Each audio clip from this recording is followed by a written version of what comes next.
नमस्कार बच्चों, मैं किरण प्रसाद सिंह आज की कक्षा में आपका स्वागत करती हूँ। बच्चों, आज हम कक्षा 12th का भूगोल विषय पढ़ेंगे। जैसा कि आप जानते हैं, हमारी 2 पुस्तकें हैं। तो आज हम मानव भूगोल के मूल सिद्धांत में इकाई 2 और अध्याय 2 का अध्ययन करेंगे, जो कि है विश्व जनसंख्या, वितरण, घनत्व और वृद्धि। बच्चों, जैसा कि आप जानते हैं कि पिछले कक्षा में हम विश्व जनसंख्या वृद्धि का आधा भाग पढ़ चुके हैं। तो आज हम इसका जो शेष भाग है वो हम आज पढ़ेंगे। चलिए, तो हम देखते हैं। बच्चों, मुख्य रूप से हम इस अध्याय में पढ़ेंगे विश्व जनसंख्या घनत्व। जैसे कि पिछले कक्षा में हमने पढ़ा था कि घनत्व का अर्थ हम पढ़ चुके हैं। तो आज हम जनसंख्या का वितरण पढ़ेंगे। जनसंख्या की वृद्धि के कारण और उसके परिणाम पढ़ेंगे। जनसंख्या परिवर्तन के घटक, यहाँ परिवर्तन से अर्थात स्थानांतरण से है। प्रवास पढ़ेंगे, माइग्रेशन जिसको हम कहते हैं। जनसंख्या में वृद्धि की क्या क्या प्रवृत्तियाँ हैं, जनसंख्या के परिवर्तन का क्या प्रभाव पड़ रहा है, जनांकिकी संक्रमण, इसे हम पढ़ेंगे, इसका क्या अर्थ है और इसका क्या उपयोग है, और जनसंख्या नियंत्रण के उपायों को मुख्य रूप से इस आज की कक्षा में हम इसे पढ़ेंगे। देखिए बच्चों, इस अध्याय को पढ़ने से हम जान पाएंगे कि जनसंख्या की वृद्धि के क्या कारण हैं। बच्चों, मैं चाहती हूँ कि आप पेन, पेंसिल और बुक अपनी खोल के बैठ जाइए, ताकि महत्वपूर्ण जो बिंदु हैं उनको आप अंडरलाइन भी करते रहिएगा। तो जनसंख्या वृद्धि के कारण प्रवास के क्या कारण हैं और वो कितने प्रकार का होता है, जनसंख्या के परिवर्तन से होने वाले कौन कौन से प्रभाव हैं, और जनसंख्या के नियंत्रण के उपाय कौन कौन से हैं। मुख्य रूप से इसमें बड़े प्रश्न आते हैं, तो इनको आज हम विस्तार से बिंदुवार पढ़ेंगे। चलिए आइए हम देखते हैं। सबसे पहले हम जानेंगे, जैसा कि हम घनत्व का अर्थ पढ़ चुके हैं, कि प्रत्येक वर्ग किलोमीटर में जितने व्यक्ति रहते हैं वो वहाँ का घनत्व कहलाती है। तो आज हम ये पढ़ेंगे कि विश्व जनसंख्या का जो घनत्व है वो करीब 56 व्यक्ति प्रति वर्ग किलोमीटर का है। अर्थात 1 वर्ग किलोमीटर में 56 व्यक्ति रहते हैं। ये विश्व का जनसंख्या घनत्व है। अब मुख्य रूप से हम ये भी जान लें कि जनसंख्या के घनत्व के विश्व में कौन कौन से क्षेत्र हैं।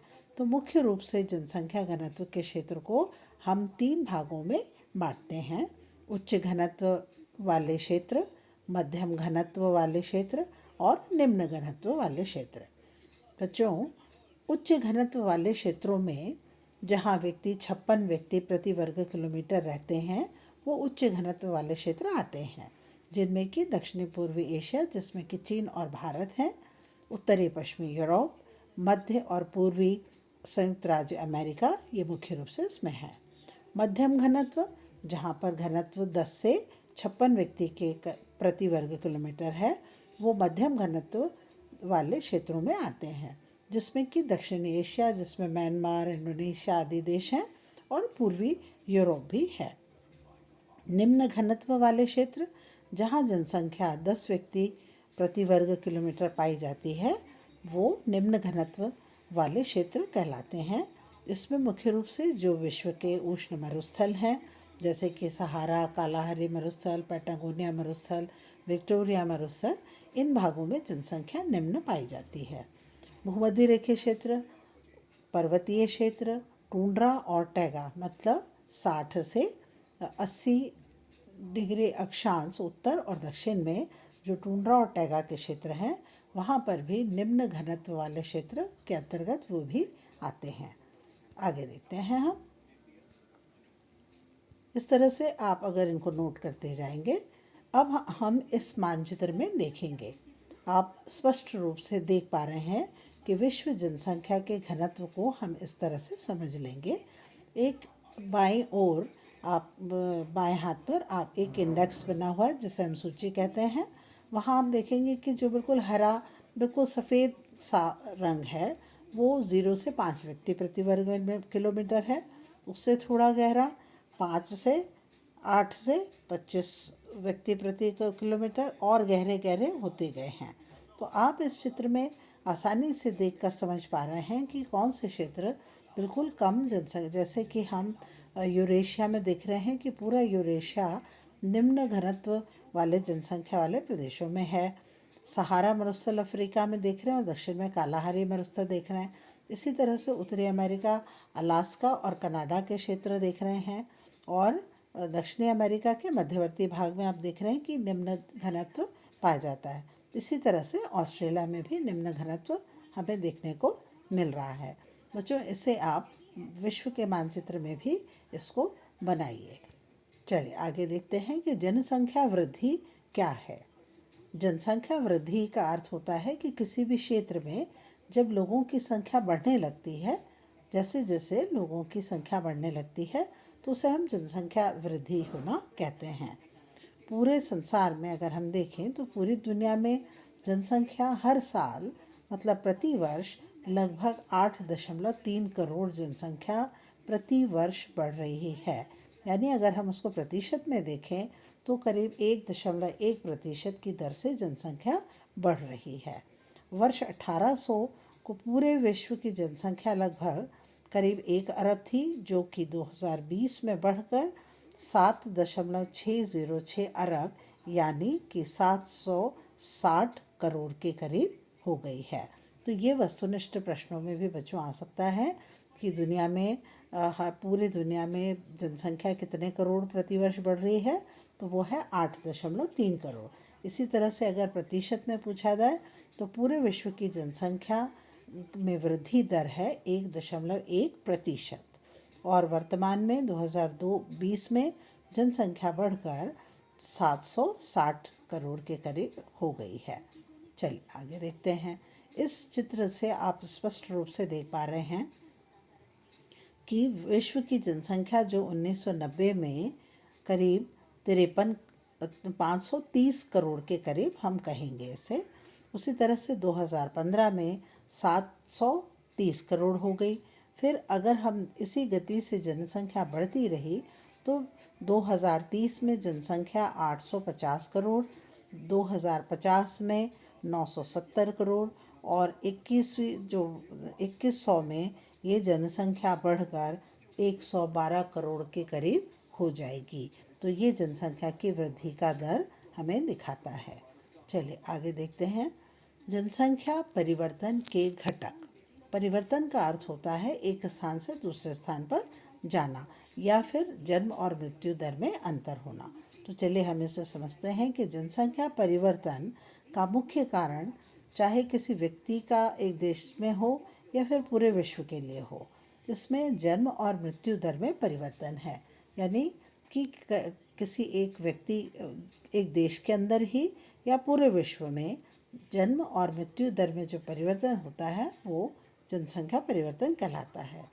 पिछले 150 वर्षों में अगर हम देखें तो दुनिया भर में स्वास्थ्य के देखभाल के कारण और स्वच्छता में सुधार के कारण, प्रौद्योगिकी भी इसमें आता है, परंतु मुख्य रूप से स्वास्थ्य देखभाल और स्वच्छता में सुधार के कारण मृत्यु दर में कमी आई है।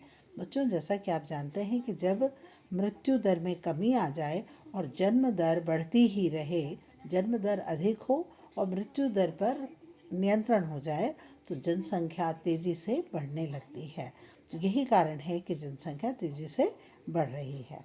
चलिए अब हम यहाँ दो बिंदुओं को विस्तार से समझेंगे कि जन्म दर क्या है और मृत्यु दर क्या है और इसे किस तरह से ज्ञात करते हैं। सबसे पहले आप समझेंगे कि जन्म दर का अर्थ होता है कुल जनसंख्या में प्रत्येक 1000 लोगों पर एक वर्ष में 1000 लोगों पर जन्मे जो शिशुओं की संख्या होती है उसे हम जन्म दर कहते हैं। जैसे कि कुल जनसंख्या जो भी है उसमें प्रत्येक 1000 लोगों के लिए एक वर्ष में जो जन्मे हुए शिशु होते हैं उनको हम जन्म दर कहते हैं। इसको ज्ञात करने का तरीका ये है कि जन्मे हुए शिशु और वहाँ की कुल जनसंख्या में अगर हम 1000 से गुणा कर दें तो वो जन्म दर निकल आती है। इसी तरह से मृत्यु दर, प्रति 1000 लोगों पर जो मृत्यु होने वाली लोगों की संख्या है यानी जो इतने लोग उस समय मर गए हैं 1000 लोगों पर, जब जन्म दर मृत्यु दर से अधिक होती है तो क्षेत्र की आबादी बढ़ने लगती है।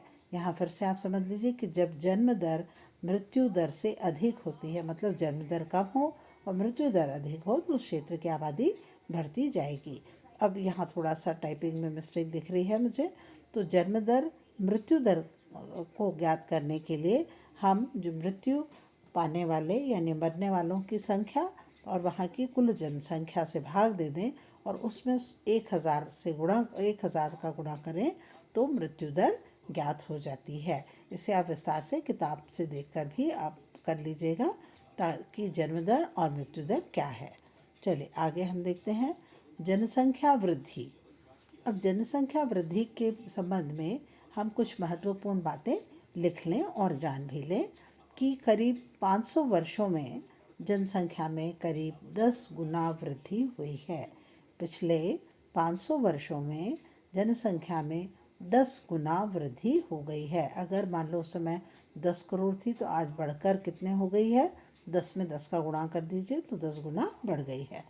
20वीं शताब्दी में जनसंख्या करीब 4 गुना बढ़ी है। 20वीं शताब्दी में जनसंख्या 4 गुना बढ़ी है। और देखिए 500 वर्षों में 10 गुना बढ़ी है और 20वीं शताब्दी में जनसंख्या 4 गुना बढ़ी है। इस तरह से प्रत्येक वर्ष जनसंख्या, विश्व की जो जनसंख्या है उसमें 8 करोड़ की वृद्धि हो रही है। विश्व में प्रत्येक वर्ष 8 करोड़ जनसंख्या में वृद्धि हो रही है। ये जनसंख्या के मुख्य बिंदु हम देखेंगे।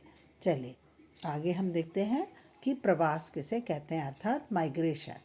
इंसान का, मनुष्य का एक स्थान से दूसरे स्थान पर चले जाना। जैसा कि आप जानते हैं कि हम व्यवसाय के लिए, नौकरी के लिए, शिक्षा प्राप्त करने के लिए, अच्छे स्वास्थ्य प्राप्त करने के लिए एक स्थान से दूसरे स्थान पर जाते हैं, यही प्रवास कहलाता है। तो प्रवास को हम समझेंगे कि मनुष्य स्थायी या अस्थायी रूप से जब एक स्थान से दूसरे स्थान पर आवागमन करते हैं, मतलब किसी स्थान पर जाना और किसी स्थान से उस स्थान पर आना, ये दो प्रकार से हो सकते हैं, स्थायी रूप से या अस्थायी रूप से। स्थायी रूप से आप जानते हैं कि मनुष्य कभी एक स्थान से दूसरे स्थान पर जाता है और वहीं बस जाता है, ये स्थायी प्रवास है।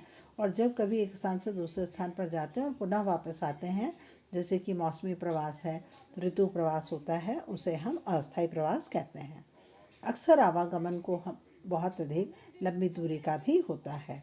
वो अपने देश से एक देश तक ही नहीं बल्कि आंतरिक पलायन भी होता है, मतलब एक राज्य से दूसरे राज्य, एक ज़िले से दूसरे ज़िले या फिर एक देश से दूसरे देश में प्रवास होता है, क्योंकि ज़्यादातर लोग अपने ही देश में रहना पसंद करते हैं, पलायन नहीं करते विभिन्न कारणों से। जैसे कि अभी मैंने बताया था कि नौकरी, व्यवसाय, शिक्षा और उच्च तकनीक के ज्ञान के कारण लोग एक स्थान से दूसरे स्थान पर पलायन करते हैं या प्रवास करते हैं।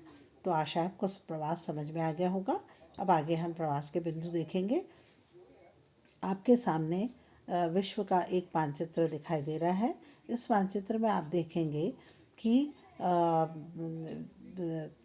अनेक महाद्वीपों से दूसरे महाद्वीप की तरफ जनसंख्या का पलायन यानी प्रवास हुआ है।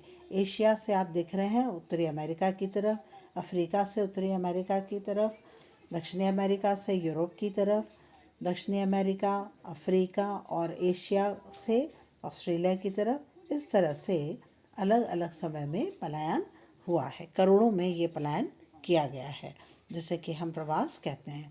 और जैसा हम जानते हैं कि ये प्रवास विभिन्न कारणों से होते रहे हैं।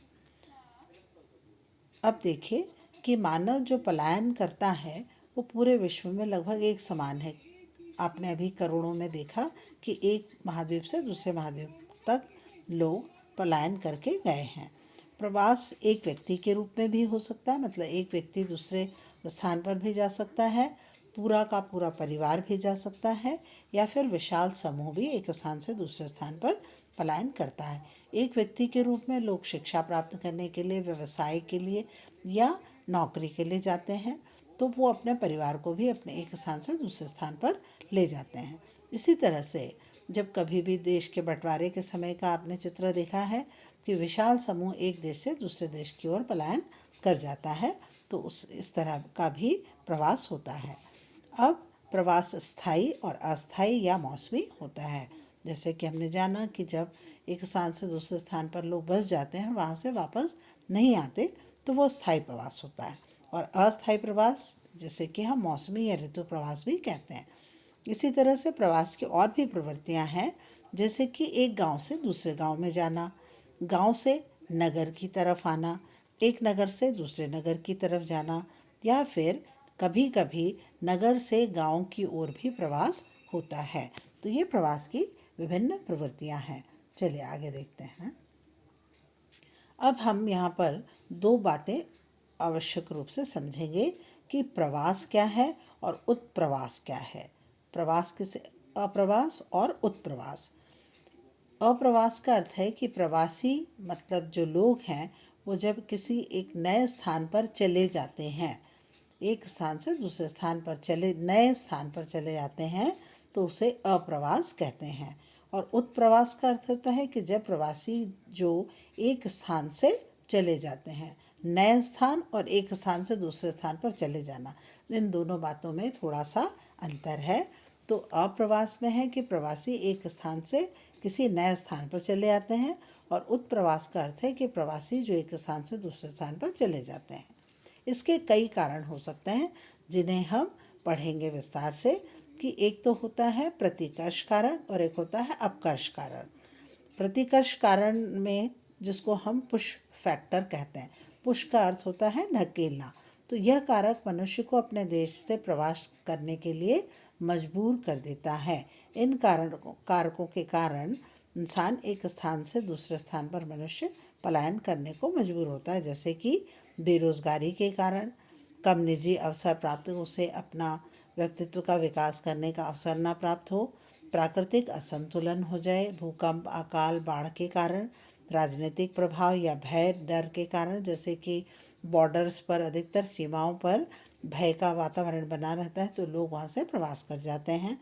और अनुचित पाठशाला का अर्थ यहाँ पर है अशिक्षा, इनके कारण भी लोग एक स्थान से दूसरे स्थान पर चले जाते हैं। तो ये हैं प्रवास के प्रतिकर्ष कारक, जिसे कि हम पुश फैक्टर कहते हैं। अब हम पढ़ेंगे अपकर्ष कारक।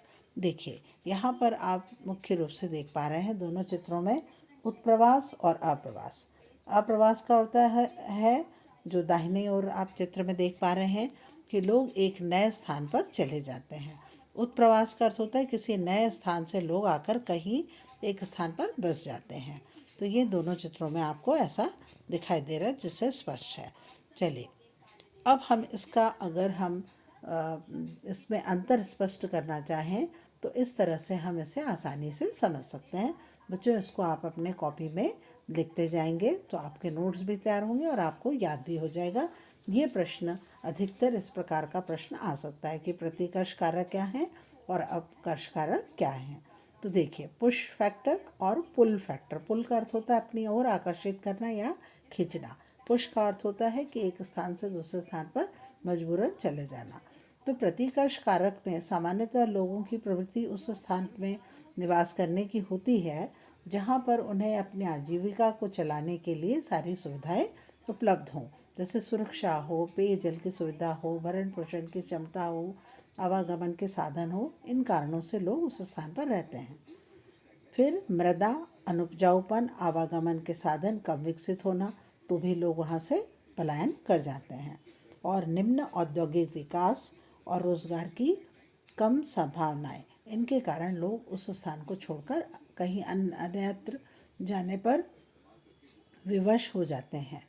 अपकर्ष कारक में जो पुल फैक्टर हैं जो अपनी ओर आकर्षित करते हैं, उसमें कुछ लोग शहर में मौजूद जो आमोद प्रमोद के साधन होते हैं, जैसे क्लब है, पार्क है, मॉल्स हैं, ये बड़ी बड़ी ऐसी चीज़ें होती हैं जो ग्रामीण लोगों को अपनी ओर आकर्षित करती हैं और इससे लोग गाँवों से नगरों की ओर पलायन कर लेते हैं। जीवन की सुख सुविधाएं, जैसे कि हमने पढ़ा कि मनुष्य उसी स्थान पर रहना चाहता है जहाँ उसे अपनी मूलभूत आवश्यकताओं की उसकी पूर्ति हो पाती है। इसी तरह से अन्य शहरी चकाचौंध से प्रभावित या आकर्षित होकर भी अधिकतर ग्रामों से लोग नगरों की ओर पलायन करते हैं। तो ये थे प्रतिकर्ष और अपकर्ष कारक। चलिए आगे देखते हैं। अब उत्कर्ष कारक जिसे हम पुल फैक्टर्स कहते हैं वो क्या कौन कौन से हैं या क्या कारण है। पुल फैक्टर में आता है रोजगार के अवसर उपलब्ध होना, खुशी मिलना, बेहतरीन शिक्षा उच्च शिक्षा प्राप्त होना, बेहतर चिकित्सक देखभाल होना, सुरक्षा की भावना मिलना, बेहतर जीवन स्तर होना, बड़े बड़े कल कारखाने अर्थात औद्योगिक विकास के कारण रोजगार प्राप्त होना, परिवार और रिश्तेदारों से संपर्क होना। ये सभी अपकर्ष कारक हैं जिनके कारण लोग एक स्थान की ओर आकर्षित होते हैं। चलिए देखिए, ये जो है ये मौसमी प्रवास का उदाहरण है। आप देख रहे हैं लोग खेतों को काटने के लिए एक स्थान पर आते हैं और पुनः उस जगह से वापस लौट जाते हैं। इसी तरह से ये देखिए दैनिक प्रवास का एक उदाहरण है। ये मुंबई, दिल्ली जैसे शहरों में इस प्रकार के का आसपास के शहरों से लोग वहाँ आते हैं, शिक्षा, स्वास्थ्य, व्यापार, वाणिज्य, रोजगार के लिए आते हैं और पुनः वापस चले आते हैं। ऋतु प्रवास देखिए, अधिकतर जम्मू कश्मीर, हिमाचल प्रदेश के कुछ इलाकों में ऐसा ऋतु प्रवास होता है कि पहाड़ों से लोग मैदानों की तरफ प्रवास कर जाते हैं। अधिकतर ऐसा शीत ऋतु में होता है कि लोग पहाड़ों से मैदानों की ओर पलायन करते हैं, जिसे कि हम ऋतु प्रवास कहते हैं। इसके साथ ही ये देख रहे हैं आप भय, असुरक्षा, राजनीतिक प्रभाव के कारण भी, जैसा कि इसमें यूनाइटेड नेशंस के में जो हुआ था सीरिया में, बहुत सारे लोग एक स्थान से दूसरे स्थान पर युद्ध के कारण पलायन कर गए थे। तो इसका उदाहरण आप देख पा रहे हैं। आगे देखते हैं हम। ये देखिए एक और चित्र आप देख पा रहे हैं कि लोग रोजगार के लिए एक स्थान से दूसरे स्थान पर अपने संपूर्ण परिवार के साथ पलायन कर रहे हैं। अब हम पढ़ेंगे कि जनसंख्या वृद्धि की प्रवृत्तियां कौन कौन सी हैं। प्रवृत्तियों का अर्थ है कि कितने वर्ष में जनसंख्या बढ़ी और किन कारणों से जनसंख्या में वृद्धि हुई है। जैसा कि आप देख पा रहे हैं कि सबसे प्रारंभ में कृषि विकास एवं विस्तार, जनसंख्या उस समय करीब 5 करोड़ थी, फिर बढ़कर जनसंख्या 25 करोड़ हुई। उसके पश्चात सन 1660 तक जनसंख्या जो 50 करोड़ विश्व की हो गई, यूरोपियन खोज उपनिवेशवाद के कारण। इस समय औद्योगिक विकास तेजी से होने लगा था। साथ ही 1850 तक जनसंख्या विश्व की जनसंख्या करीब 100 करोड़ हो गई। सन 1930 तक परिवहन प्रौद्योगिकी के विकास के कारण, उद्योगों के तेजी से तरक्की करने के कारण विश्व की जनसंख्या 200 करोड़ हो गई। और यहाँ आप देख पा रहे हैं कि धीरे धीरे तेजी से ग्राफ ऊपर की ओर उठने लगा, अर्थात जनसंख्या में तीव्र वृद्धि होने लगी, जन्म दर बढ़ती गई और मृत्यु दर में गिरावट होती गई। सन 1975 तक जैव प्रौद्योगिकी का विकास हुआ और जनसंख्या विश्व की 400 करोड़ हो गई। अब 1915 तक के आंकड़ों के अनुसार हम देखें तो 1950 इस यहाँ पर भी सूचना और प्रौद्योगिकी और विभिन्न विकास के कारण, वैश्वीकरण के कारण जनसंख्या विश्व की 720 करोड़ तक पहुँच गई है। तो ये है जनसंख्या की प्रवृत्तियाँ कि जनसंख्या प्रारंभ में बहुत धीमी धीमी इसमें वृद्धि हुई और सन 1850 के बाद परिवहन प्रौद्योगिकी के कारण, जैव प्रौद्योगिकी के कारण, सूचना प्रौद्योगिकी में और वैश्वीकरण के तेजी से विकास के कारण जनसंख्या में बहुत तेजी से वृद्धि हुई थी। चलिए आप समझ गए होंगे इस ग्राफ के द्वारा। अब यहाँ पर हम और समझते हैं कि एक प्रश्न का उत्तर आपको लिखना आ सकता है कि विज्ञान एवं प्रौद्योगिकी से जनसंख्या की वृद्धि में क्या संबंध है, या फिर विज्ञान और प्रौद्योगिकी किस प्रकार जनसंख्या की वृद्धि करने में सहायक होते हैं।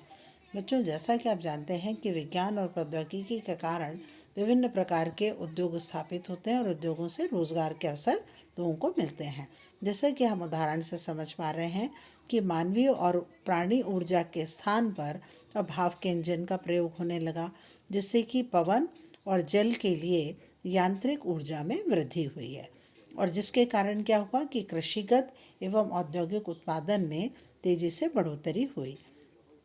साथ ही चिकित्सा सुविधाओं में सुधार के कारण विभिन्न प्रकार की जो लाइलाज महामारियां थी और अन्य संक्रमण के कार्य हुए थे, संक्रमित रोग हुए थे, उसमें निदान के लिए टीकाकरण, आप जैसे जानते हैं कि पहले चेचक, हैजा के रोगी नहीं बच पाते थे, परंतु तेजी से टीकाकरण हुआ और इससे फिर मृत्यु दर में कमी आती गई। स्वच्छता के कारण भी मृत्यु दर में बहुत तेजी से कमी आई और जिसके कारण जनसंख्या में तेजी से वृद्धि हुई। इसे हम जनसंख्या का विस्फोट भी कहते हैं। तो ये प्रश्न आ सकता है बच्चों कि जनसंख्या विस्फोट क्या है और इसके क्या कारण हैं। तो आप जानेंगे कि ऊर्जा में वृद्धि, कृषिगत और औद्योगिक उत्पादन में वृद्धि, चिकित्सा सुविधाओं में वृद्धि, टीकाकरण, स्वच्छता के कारण मृत्यु दर में कमी आने के कारण तेजी से विश्व की जनसंख्या बढ़ी है। इसे ही हम जनसंख्या विस्फोट कहते हैं। चलिए आगे देखते हैं। जनांकिकी संक्रमण, इसे हम समझ लें कि जनांकिकी संक्रमण किसे कहते हैं।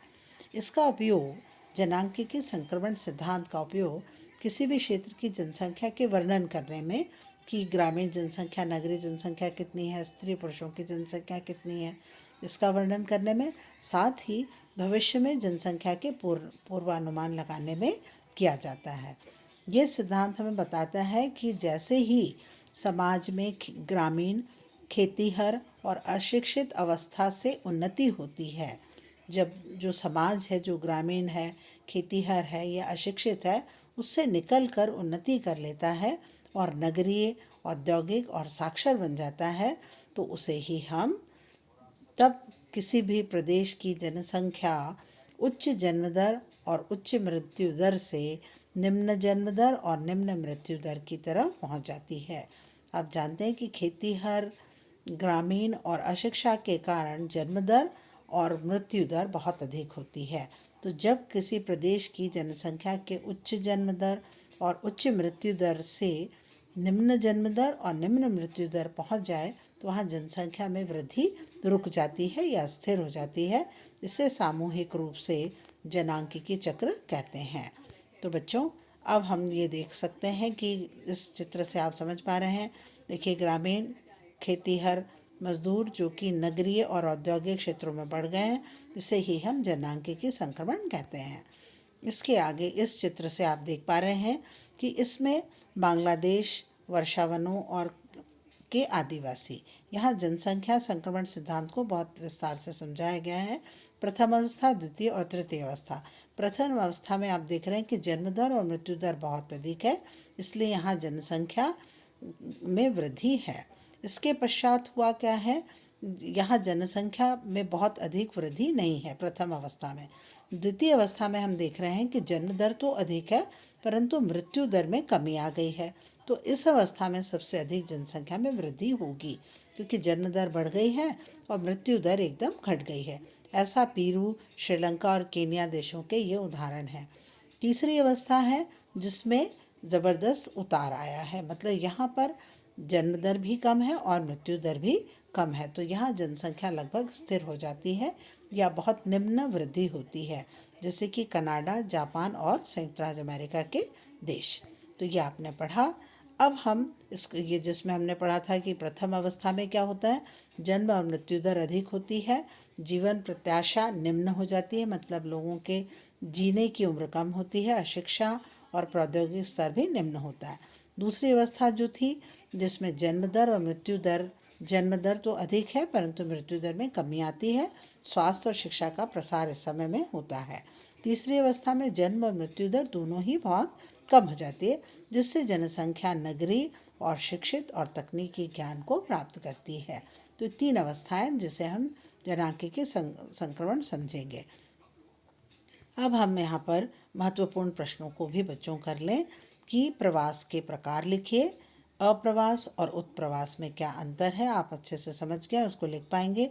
विज्ञान और प्रौद्योगिकी किस प्रकार जनसंख्या वृद्धि में सहायक होते हैं, जनसंख्या की वृद्धि के क्या प्रभाव होते हैं, जनसंख्या के बढ़ जाने से समाज पर क्या प्रभाव पड़ता है, जनांकिकी संक्रमण का अर्थ लिखिए और जनसंख्या नियंत्रण के उपाय लिखिए। बच्चों, ये महत्वपूर्ण प्रश्न है, इन्हें आप करिए और कॉपी में तैयार करिए और लिखते जाइए। इसके साथ ही हम अगले कक्षा में फिर उपस्थित होंगे। तब तक के लिए नमस्कार।